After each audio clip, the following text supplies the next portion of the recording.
जय हिंद साथियों, नमस्कार। स्वागत है मित्र आप सभी का आपके अपने चैनल पर। तो आप लोग फटाफट लाइव आ जाएं, क्लास स्टार्ट हो चुकी है मित्र। आप सभी को पता है आपकी यूपी ट्रिपल एससी पेट के लिए प्रैक्टिस सेट स्टार्ट कर दिया गया है, जिसमें आज हमारा प्रैक्टिस सेट नंबर 5 है। इससे पहले मैंने 4 तक अच्छे से कंप्लीट कर लिया है। अगर आपने नहीं देखा है तो चैनल की प्लेलिस्ट में जाइए और अच्छे से प्रैक्टिस कर लीजिएगा मित्र, क्योंकि काफ़ी ज़्यादा इंपॉर्टेंट प्रैक्टिस सेट कराया जा रहा है। आज की क्लास जो है काफ़ी ज़्यादा खास है, इसलिए सभी भाई बहन मिलकर क्लास को शेयर कर देंगे। और जिस भाई बहन ने अभी तक क्लास को लाइक नहीं किया है वह मित्र क्लास को लाइक कर देंगे। तो बढ़ते हैं क्लास की तरफ और फर्स्ट क्वेश्चन आपके सामने रखते हैं। सभी भाई बहन बता देंगे इसका राइट आंसर क्या हो जाएगा। शौर्य मंदिर भारत के किस राज्य में स्थित है? शौर्य मंदिर भारत के किस राज्य में स्थित है, यह आपसे पूछ रहा है। फटाफट बता देंगे मित्र इसका राइट आंसर क्या होगा। तो याद रखना, शौर्य मंदिर जो है भारत के तमिलनाडु राज्य में स्थित है, यानी ऑप्शन नंबर बी यहाँ बिल्कुल सही हो जाएगा। जो भी भाई बहन हमारे बता रहे हैं ऑप्शन नंबर बी बिल्कुल सही होगा। नेक्स्ट आपके सामने है क्वेश्चन नंबर 2, इसका राइट आंसर बताना है। सोच समझ कर सभी भाई बहन आंसर देंगे। कंटक शोधन नामक न्यायालय का प्रचलन, फिर खाली स्थान दिया गया है, साम्राज्य में था। कंटक शोधन नामक न्यायालय का प्रचलन किस साम्राज्य में था, यह आपसे पूछ रहा है। फटाफट बता देंगे मित्र क्वेश्चन नंबर 2 का राइट आंसर क्या होगा। तो याद रखना, कंटक शोधन नामक न्यायालय जो है ये मौर्य साम्राज्य में प्रचलन था। ऑप्शन नंबर डी यहाँ बिल्कुल सही होगा। जो भी भाई बहन जो भी मित्र हमारे बता रहे हैं ऑप्शन नंबर डी बिल्कुल सही हो जाएगा, मौर्य साम्राज्य में। नेक्स्ट आपके सामने है, निम्नलिखित में से कौन सबसे पुराना वेद है? कौन वेद सबसे पुराना वेद है, यह आपसे पूछ रहा है। क्वेश्चन नंबर 3 आपके सामने है मित्र, इसका बता देंगे राइट आंसर क्या होगा। निम्नलिखित में से कौन वेद सबसे पुराना वेद है? आप सभी को पता है कि वेदों की संख्या जो है ये 4 होती है, जिसमें सबसे पुराना वेद जो है ये ऋग्वेद है। ऑप्शन नंबर सी यहाँ बिल्कुल सही होगा। जो भी भाई बहन हमारे बता रहे हैं ऋग्वेद बिल्कुल सही हो जाएगा। नेक्स्ट आपके सामने है, हड़प्पा सभ्यता की प्रसिद्ध नर्तकी की मूर्ति किस पदार्थ का उपयोग करके बनाई गई थी? हड़प्पा सभ्यता की प्रसिद्ध नर्तकी की मूर्ति किस पदार्थ का प्रयोग करके बनाई गई थी, यह आपसे पूछ रहा है मित्र। फटाफट बता देंगे क्वेश्चन नंबर 4 का राइट आंसर क्या होगा। तो सभी भाई को पता है कांसा बिल्कुल सही हो जाएगा। ऑप्शन नंबर बी यहाँ बिल्कुल सही होगा। नेक्स्ट आपके सामने है, वास्को डी गामा किस वर्ष कालीकट में आया था? वास्को डी गामा किस वर्ष कालीकट में आया था, यह आपसे पूछ रहा है। फटाफट बता देंगे मित्र इसका राइट आंसर क्या होगा।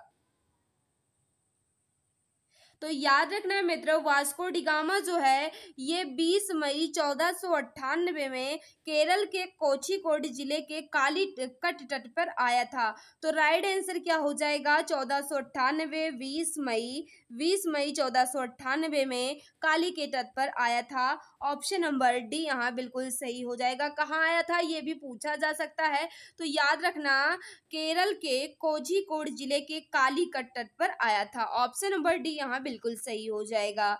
नेक्स्ट आपके सामने मित्र इसका राइट आंसर बताना है। क्वेश्चन नंबर 6 है, सभी भाई बहन सोच समझकर बताएंगे इसका राइट आंसर क्या होगा। सभी भाई बहन फास्ट आंसर करेंगे, क्योंकि टाइम वेस्ट करना बिल्कुल भी मकसद नहीं है मित्र। जो भी भाई बहन जानते हैं वह जल्दी जल्दी आंसर देने की कोशिश करेंगे। क्वेश्चन नंबर 6 आपसे क्या पूछ रहा है, 1857 के विद्रोह को भारत के प्रथम स्वतंत्रता संग्राम की संज्ञा किसने प्रदान की? 1857 के विद्रोह को भारत के प्रथम स्वतंत्रता संग्राम की संज्ञा किसने प्रदान की, यह आपसे पूछ रहा है। फटाफट बता देंगे सभी भाई बहन इसका राइट आंसर क्या होगा। तो याद रखना मित्र, वीडी सावरकर जो हैं ये क्या कहते थे, 1857 में जो विद्रोह हुआ था उसको इन्होंने सबसे पहले क्या कहा था? प्रथम स्वतंत्रता संग्राम कहा था। यानी ऑप्शन नंबर डी यहाँ बिल्कुल सही हो जाएगा। और ये भी याद रखना कहाँ कहा है, तो ये अपनी पुस्तक में इन्हें लिखा है। कौन सी पुस्तक है? The Indian war of independence. क्या हो जाएगा? The Indian war of independence में इन्होंने ये कहा है कि 1857 का विद्रोह जो है ये भारत के प्रथम स्वतंत्रता संग्राम है। यानी ऑप्शन नंबर डी वाले सभी भाई बहन हमारे बिल्कुल सही होंगे। जो भी मित्र हमारे बता रहे हैं ऑप्शन नंबर डी बिल्कुल सही हो जाएगा।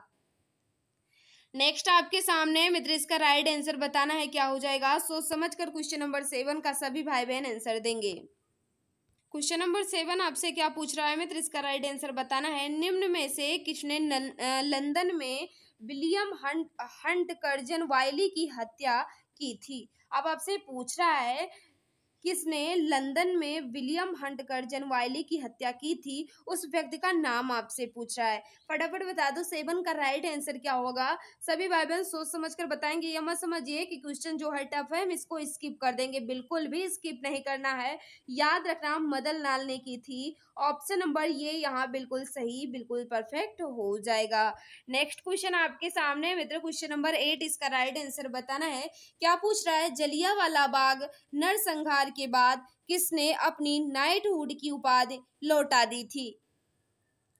जलियांवाला बाग नरसंहार के बाद किसने अपनी नाइटहुड की उपाधि लौटा दी थी। क्वेश्चन नंबर 8 आपके सामने है, फटाफट बताना इसका राइट आंसर क्या होगा। तो जो भी भाई बहन बता रहे हैं बिल्कुल सही बता रहे हो। 8 का जो राइट आंसर हो जाएगा, किसने लौटाया था, रविंद्रनाथ टैगोर जी ने लौटा दिया था। और महात्मा गांधी ने कौन सी उपाधि लौटाई थी जलियांवाला बाग हत्याकांड के बाद। तो याद रखना केसर ये हिंद की उपाधि महात्मा गांधी ने लौटा दी थी। और किसने, रविंद्रनाथ टैगोर जी ने नाइटहुड की उपाधि लौटा दी थी जलियांवाला बाग हत्याकांड के बाद। और ये भी याद रखना कि जलियांवाला बाग नरसंहार जो है ये कब हुआ, तो 13 अप्रैल कब हुआ था मित्र, 13 अप्रैल सन 1919 को हुआ था। काफी ज्यादा इंपॉर्टेंट क्वेश्चन आपके सामने है। नेक्स्ट है, गांधी इरविन समझौता किस वर्ष हुआ था। गांधी इरविन समझौता किस वर्ष हुआ था, फटाफट बता देंगे। क्वेश्चन नंबर 9 का राइट आंसर क्या होगा। सभी मित्र सोच समझ कर इसका राइट आंसर बताएंगे। काफी ज्यादा फेमस क्वेश्चन और काफी ज्यादा इजी क्वेश्चन आपके सामने है। तो याद रखना 9 का जो राइट आंसर हो जाएगा, गांधी इरविन समझौता जो है ये कब हुआ था, 5 मार्च 1931 को हुआ था। यानी ऑप्शन नंबर बी यहाँ बिल्कुल परफेक्ट हो जाएगा। द्वितीय गोलमेज सम्मेलन से पूर्व यानी 5 मार्च 1931 में ही गांधी और तत्कालिक जो वायसराय थे लॉर्ड इरविन के बीच समझौता हुआ था 1931 में। ऑप्शन नंबर बी यहाँ बिल्कुल सही हो जाएगा। नेक्स्ट आपके सामने है, स्वतंत्र भारत के प्रथम गवर्नर जनरल कौन थे। स्वतंत्र भारत के प्रथम गवर्नर जनरल जो थे ये कौन थे, फटाफट बता दो मित्र। क्वेश्चन नंबर 10 का राइट आंसर क्या होगा। सभी भाई बहन सोच समझ कर बताना इसका राइट आंसर। तो 10 का जो भी भाई बहन बता रहे हैं, स्वतंत्र भारत के प्रथम गवर्नर जनरल जो हैं ये कौन थे, बिल्कुल सही बता रहे हैं। तो जो भी भाई बहन बता रहे हैं बिल्कुल सही बता रहे हो। स्वतंत्र भारत के प्रथम गवर्नर जनरल जो थे ये लॉर्ड माउंटबेटन थे। यानी ऑप्शन नंबर ये यहाँ बिल्कुल परफेक्ट हो जाएगा। अगर कहता स्वतंत्र भारत के प्रथम भारतीय गवर्नर जनरल, तब आप कह सकते थे श्री राजगोपालाचारी। लेकिन आपसे यहाँ क्या पूछ रहा है, स्वतंत्र भारत के प्रथम गवर्नर जनरल, तो कौन हो जाएंगे, लॉर्ड माउंटबेटन हो जाएंगे। यानी ऑप्शन नंबर ये यहाँ बिल्कुल सही हो जाएगा। जो भी भाई बहन जो भी मित्र हमारे बता रहे हैं ऑप्शन नंबर ये बिल्कुल सही हो जाएगा। नेक्स्ट आपके सामने क्वेश्चन नंबर 11, इसका राइट आंसर बताना है। निम्नलिखित में से किस देश की सीमा भारत के साथ नहीं लगती है। निम्नलिखित में से किस देश की सीमा भारत के साथ नहीं लगती है, यह आपसे पूछ रहा है। फटाफट बता दो मित्र क्वेश्चन नंबर 11 का राइट आंसर क्या होगा। तो जो भी भाई बहन हमारे बता रहे हैं कि नेपाल की भी लगती है, म्यांमार की भी लगती है, बांग्लादेश की भी लगती है, लेकिन ईरान की बिल्कुल भी नहीं लगती। बिल्कुल सही बता रहे हो, ईरान की सीमा भारत के साथ बिल्कुल नहीं लगती है। ऑप्शन नंबर बी यहाँ बिल्कुल सही हो जाएगा। नेक्स्ट आपके सामने है, नंदा देवी चोटी किस राज्य में स्थित है। फटाफट बता दो मित्र क्वेश्चन नंबर 12 का राइट आंसर क्या होगा। नंदा देवी चोटी जो है ये भारत के किस राज्य में स्थित है। तो याद रखना भारत के किस राज्य में है, बिल्कुल सही बता रहे हो, उत्तराखंड राज्य में है नंदा देवी चोटी। इसकी ऊंचाई कभी कभी पूछ लेता है, तो याद रखना 7,817 मीटर ऊंचाई है इसकी। काफी ज्यादा इंपॉर्टेंट क्वेश्चन आपके सामने है। ऑप्शन नंबर बी वाले सभी मित्र बिल्कुल सही हो जाएंगे। नेक्स्ट है, निम्न में से कौन सा कौन सा स्थान तांबे की खान के लिए प्रसिद्ध है। फटाफट बता दो निम्न में से कौन सा स्थान तांबे की खान के लिए प्रसिद्ध है, यह आपसे पूछ रहा है मित्र। क्वेश्चन नंबर 13 आपके सामने है, फटाफट बता दो इसका राइट आंसर क्या होगा। तो याद रखना मित्र, तांबे की खान के लिए कौन सा प्रसिद्ध है? तो खेतड़ी जो है ये तांबे की खान के लिए प्रसिद्ध है। खेतड़ी कहाँ पड़ता है? तो याद रखना राजस्थान में पड़ता है। कहाँ पड़ता है भाई? राजस्थान में पड़ता है। राजस्थान के एक जिला है झुंझुनू, वहाँ जो है ये खेतड़ी पड़ता है मित्र। और खेतड़ी कहाँ स्थित है? तो ये भी याद रखना कि अरावली पर्वत के तलहटी में स्थित है। अरावली पर्वत के तलहटी में स्थित है। और किस राज्य में, ये भी पूछा जा सकता है। तो राजस्थान यहाँ राइट आंसर होगा। ऑप्शन नंबर ये वाले सभी मित्र हमारे बिल्कुल सही हो जाएंगे। 2 घंटों के अंतराल के लिए देशांतर दूरी फिर खाली स्थान दिया गया है के बराबर होगी। 2 घंटे की अंतराल के लिए देशांतर दूरी कितने डिग्री के बराबर होती है? यह आपसे पूछ रहा है। क्वेश्चन नंबर 14 आपके सामने है। फटाफट बता दो मित्र इसका राइट आंसर क्या होगा। सभी भाई बहन सोच समझकर इसका आंसर देंगे। तो जो भी मित्र हमारे बता रहे हैं बिल्कुल सही बता रहे हैं। 30 डिग्री बिल्कुल सही बता रहे हो। ऑप्शन नंबर बी यहाँ बिल्कुल सही हो जाएगा। विश्व का सबसे बड़ा महाद्वीप कौन सा है? विश्व का सबसे बड़ा महाद्वीप जो है ये कौन सा है? सोच समझ कर बताना मित्र इसका राइट आंसर क्या होगा। सभी भाई बहन फास्ट आंसर करेंगे, क्योंकि टाइम जो है बिल्कुल भी नष्ट नहीं करना है मित्र, जल्दी जल्दी आंसर देना है। तो याद रखना 15 का जो राइट आंसर होगा, विश्व का सबसे बड़ा महाद्वीप जो है ये एशिया महाद्वीप है। ऑप्शन नंबर डी यहाँ बिल्कुल सही हो जाएगा। अगर आपसे पूछता है सबसे छोटा कौन है, तो ऑस्ट्रेलिया महाद्वीप सबसे छोटा हो जाएगा। सबसे बड़ा हो जाएगा एशिया। और कितने हैं ये भी याद रखना, 7 महाद्वीप हो जाएंगे। जो भी भाई बहन हमारे बता रहे हैं ऑप्शन नंबर डी यहाँ बिल्कुल सही हो जाएगा। भारत में जीएसटी कब लागू हुआ? भारत में जीएसटी कब लागू हुआ यह आपसे पूछ रहा है। फटाफट बता दो मित्र इसका राइट आंसर क्या होगा। तो याद रखना भारत में जीएसटी जो है ये कब लागू हुआ? 1 जुलाई 2017 से। तो याद रखना ऑप्शन नंबर ये यहाँ बिल्कुल परफेक्ट हो जाएगा। भारत में सबसे पहले किस राज्य में जीएसटी लागू हुआ? तो असम में हुआ। कब हुआ मित्र? असम में हुआ। किस दिन हुआ? तो याद रखना मित्र 12 अगस्त 2016 में सबसे पहले असम में जीएसटी लागू कर दिया गया। और याद रखना ये भी कि विजय केलकर समिति पर आधारित है, यानी ऑप्शन नंबर ये यहाँ बिल्कुल सही हो जाएगा। नेक्स्ट आपके सामने है, आरबीआई का मुख्यालय कहाँ है? आरबीआई का मुख्यालय जो है ये कहाँ है? क्वेश्चन नंबर 17 आपके सामने है। फटाफट बता देंगे इसका राइट आंसर क्या होगा। सोच समझ कर सभी मित्र इसका राइट आंसर बताएंगे। तो याद रखना आरबीआई का मुख्यालय अब जो है ये कहाँ है? मुंबई में है। कहाँ है मित्र? मुंबई में है। आरबीआई का मुख्यालय जो है ये मुंबई में है। लेकिन जब इसकी स्थापना हुई थी 1 अप्रैल 1935 में आरबीआई की स्थापना हुई थी, तब इसका मुख्यालय जो है ये कहाँ था? कोलकाता में था। कहाँ भाई? याद रखना काफी ज्यादा इंपॉर्टेंट है। जब इसकी स्थापना हुई थी 1 अप्रैल 1935 को, तब इसका मुख्यालय जो है ये कोलकाता में था। लेकिन जब 1937 को इसको स्थानांतरित कर मुंबई में कर दिया गया। तो ऑप्शन नंबर सी यहाँ बिल्कुल परफेक्ट हो जाता है। जो भी भाई बहन हमारे बता रहे हैं ऑप्शन नंबर सी बिल्कुल सही हो जाएगा। भारतीय मुद्रा का नया प्रतीक चिन्ह किसने डिजाइन किया था?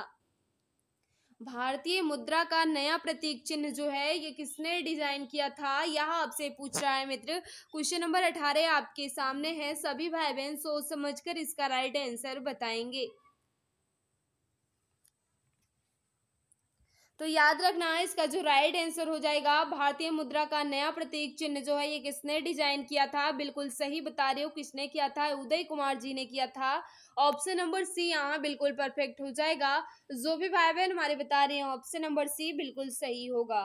भारत में योजना आयोग का गठन किस वर्ष में किया गया था? भारत में योजना आयोग का गठन जो है ये किस वर्ष में किया गया था, यह आपसे पूछ रहा है।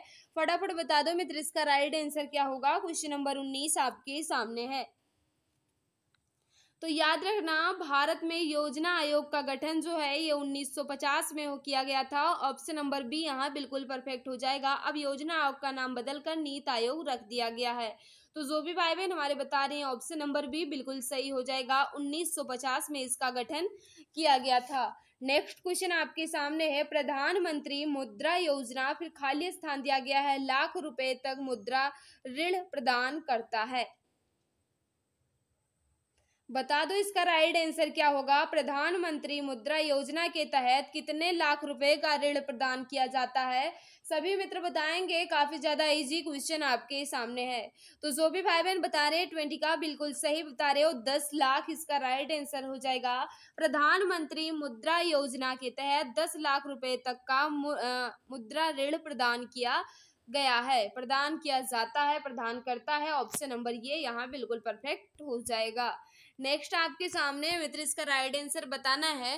भारत में किस राज्य का लोकसभा व राज्यसभा में प्रतिनिधित्व सर्वाधिक है। भारत में किस राज्य का लोकसभा व राज्यसभा में प्रतिनिधित्व सबसे अधिक है या सर्वाधिक है। फटाफट बताएंगे मित्र इसका राइट आंसर क्या होगा। क्वेश्चन नंबर 21 आपके सामने है, सोच समझकर सभी मित्र आंसर देंगे। तो बिल्कुल सही बता रहे हैं, अपना उत्तर प्रदेश हो जाएगा। चाहे बात की जाए लोकसभा या राज्यसभा में, इसके प्रतिनिधित्व जो है ये सबसे अधिक है। ऑप्शन नंबर ये बिल्कुल सही हो जाएगा। नेक्स्ट आपके सामने मित्र क्वेश्चन नंबर 22, इसका राइट आंसर बताना है। राष्ट्रपति 5 वर्ष तक अपने पद पर रहता है, कब से।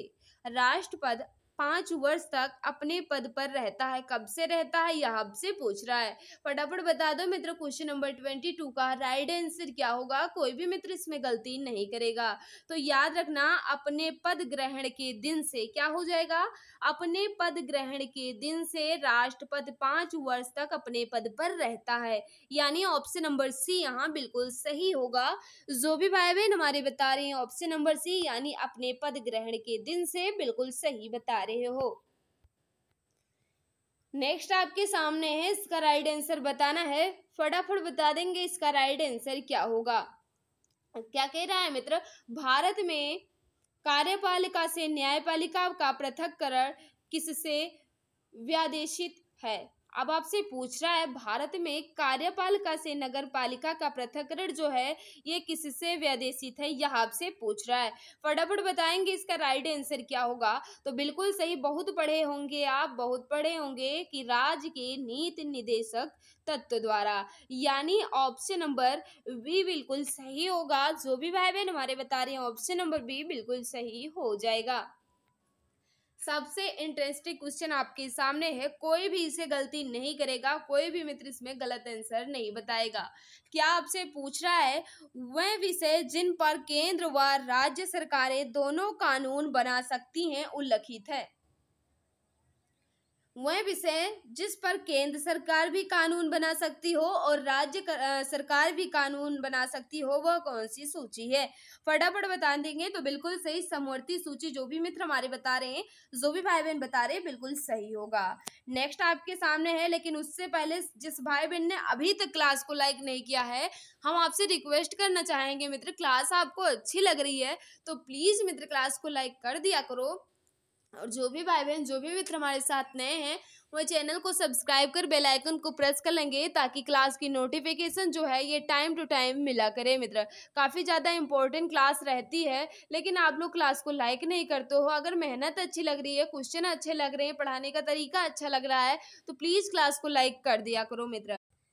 तो बिल्कुल सही, जो भी भाई बहन बता रहे हैं बिल्कुल सही बता रहे हो कि लोकसभा में कम से कम कितने सत्र बुलाए जाते हैं। तो कम से कम की बात करें तो कम से कम वर्ष में 2 बार बुलाए जाते हैं, यानी ऑप्शन नंबर बी यहाँ बिल्कुल सही हो जाएगा। जो भी मित्र, जो भी भाई बहन हमारे बता रहे हैं ऑप्शन नंबर बी बिल्कुल सही हो जाएगा। नेक्स्ट आपके सामने है, समतल दर्पण द्वारा बनने वाला प्रतिबिंब सदैव कैसा होगा। अब आपसे पूछ रहा है, काफी ज्यादा इंटरेस्टिंग क्वेश्चन है, कोई भी मित्र इसमें गलती नहीं करेगा। तो याद रखना, जो भी प्रतिबिंब अगर समतल दर्पण के द्वारा बनता है तो वह सदैव सीधा ही बनेगा, यानी ऑप्शन नंबर बी यहाँ बिल्कुल परफेक्ट हो जाएगा। जो भी मित्र हमारे बता रहे हैं ऑप्शन नंबर बी बिल्कुल सही होगा। नेक्स्ट क्वेश्चन आपके सामने है, क्वेश्चन नंबर 27, इसका राइट आंसर बताना है क्या हो जाएगा। निकट दृष्टि दोष से पीड़ित व्यक्ति की दृष्टि सही करने के लिए किस प्रकार के लेंस का प्रयोग किया जाता है। बता दो मित्र इसका राइट आंसर क्या होगा कि अगर किसी व्यक्ति को निकट दृष्टि दोष है तो हम उसे दूर करने के लिए किस लेंस का प्रयोग करेंगे, यह आपसे पूछ रहा है। तो बताओ इसका राइट आंसर। तो जो भी मित्र हमारे बता रहे हैं कि अवतल लेंस का प्रयोग करेंगे, अगर व्यक्ति को निकट दृष्टि दोष है तो हम अवतल लेंस का प्रयोग करेंगे। ऑप्शन नंबर बी यहाँ बिल्कुल सही हो जाएगा। अगर व्यक्ति को दूर दृष्टि दोष है तो हम उसे उत्तल लेंस का प्रयोग करेंगे। अगर निकट है तो अवतल का प्रयोग करेंगे। तो यहाँ निकट की बात की जा रही है तो अवतल यहाँ राइट आंसर हो जाएगा। नेक्स्ट क्वेश्चन आपके सामने है मित्र, इसका राइट आंसर बताना है। तरल अवस्था में पाई जाने वाली धातु, तरल अवस्था में पाई जाने वाली धातु कौन सी है, यह आपसे पूछ रहा है। फटाफट बता दो इसका राइट आंसर क्या होगा। तो याद रखना मित्र, तरल अवस्था में कौन सी धातु पाई जाती है, पारा पाई जाती है। ऑप्शन नंबर सी यहाँ बिल्कुल सही हो जाएगा। सभी मित्र फास्ट आंसर करेंगे क्योंकि टाइम वेस्ट करना बिल्कुल भी नहीं है। सभी मित्र जल्दी जल्दी आंसर देने की कोशिश करेंगे। क्वेश्चन नंबर 29 आपके सामने है। क्या कह रहा है, पहले खाली स्थान दिया गया है, उसके बाद कह रहा है कि कमी से रिकेटस का रोग होता है। रिकेटस रोग जो है ये किस विटामिन की कमी से होता है। फटाफट बताओ मित्र इसका राइट आंसर क्या होगा। सोच समझकर सभी भाई बहन इसका राइट आंसर देंगे। रिकेटस रोग उसे कहते हैं मित्र जब बच्चों की हड्डी जो है ये टेढ़ी हो जाए या नाजुक हो या कमजोर हो जाती है, तब उसे रिकेटस रोग कहा जाता है।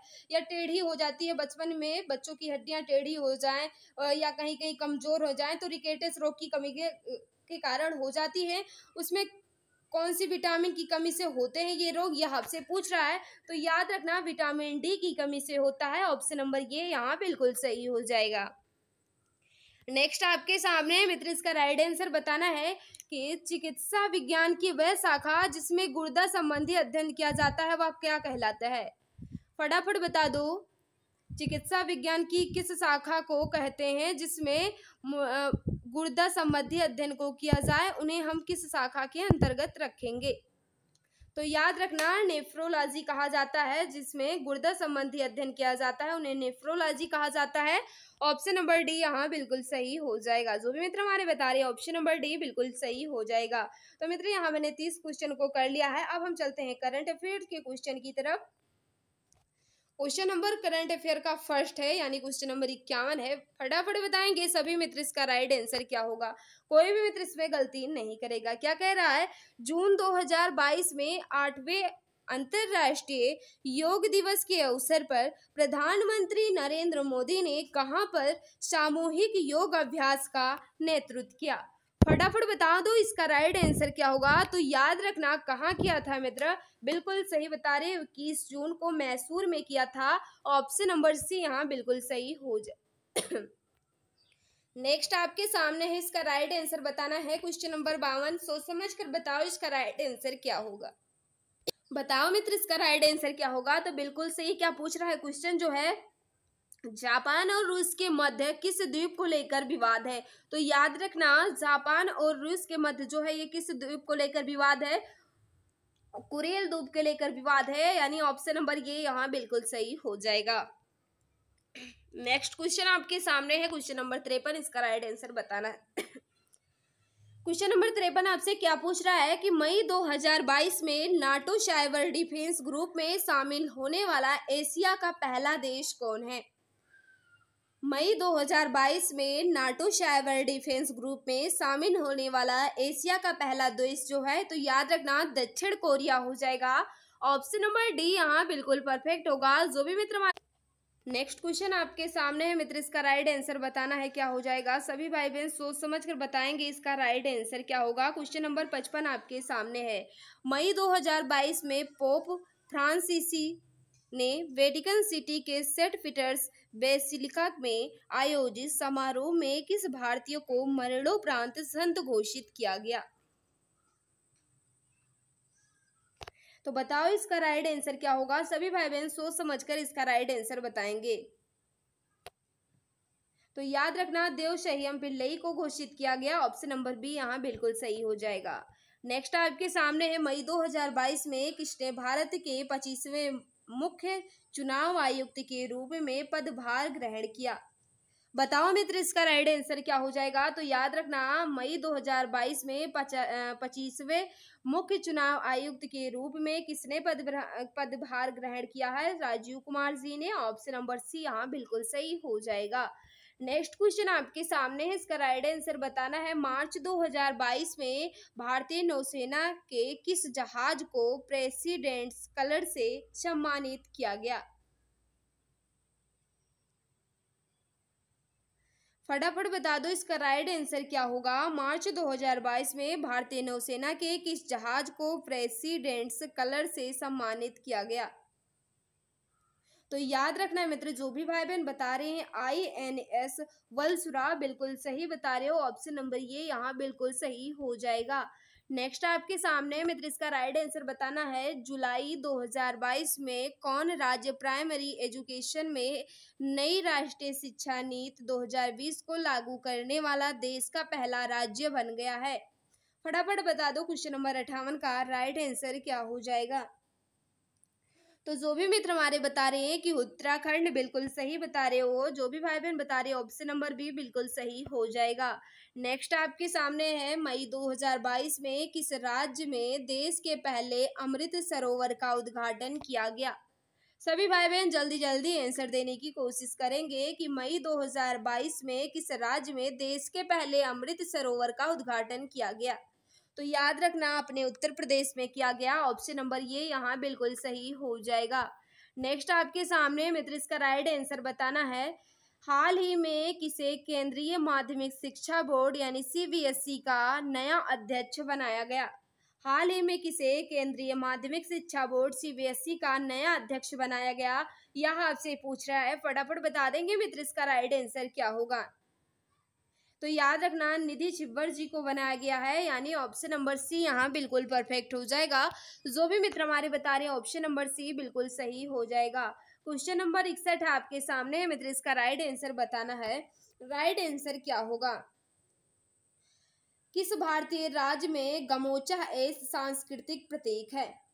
किस राज्य में, अपने भारत के किस राज्य में गमोचा एक सांस्कृतिक प्रतीक है, यह आपसे पूछ रहा है।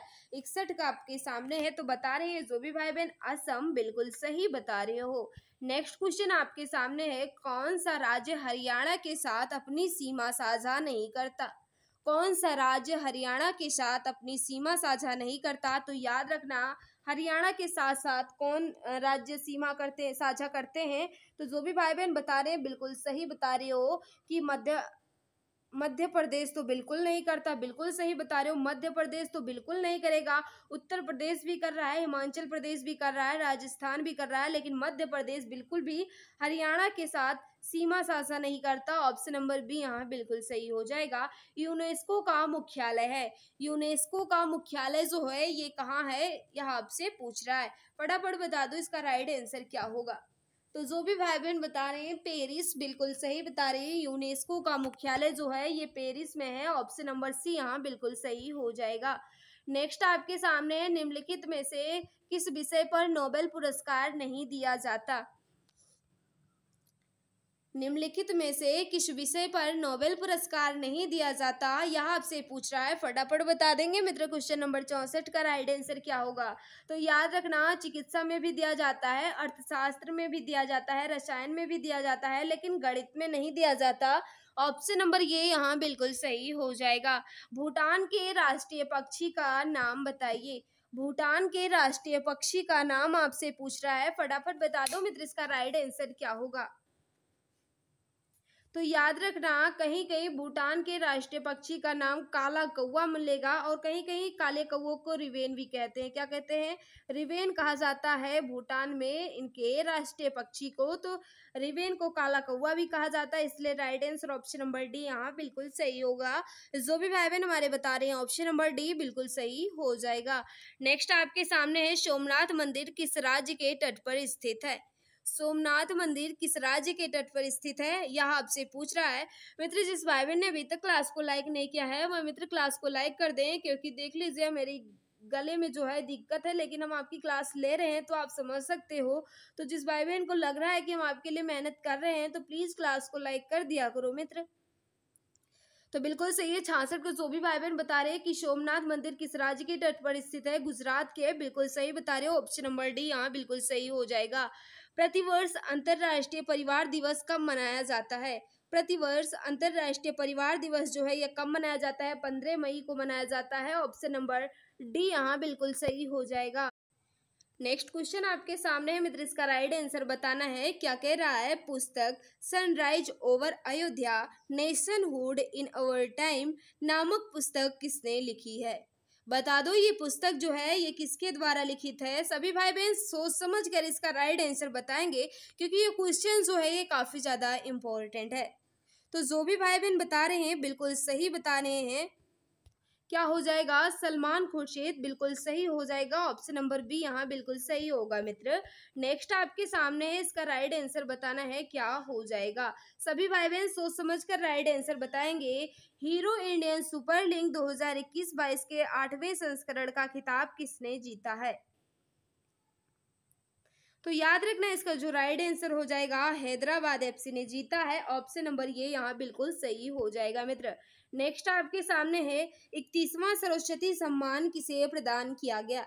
31वां सरस्वती सम्मान जो है ये किसे प्रदान किया गया है, यह आपसे पूछ रहा है।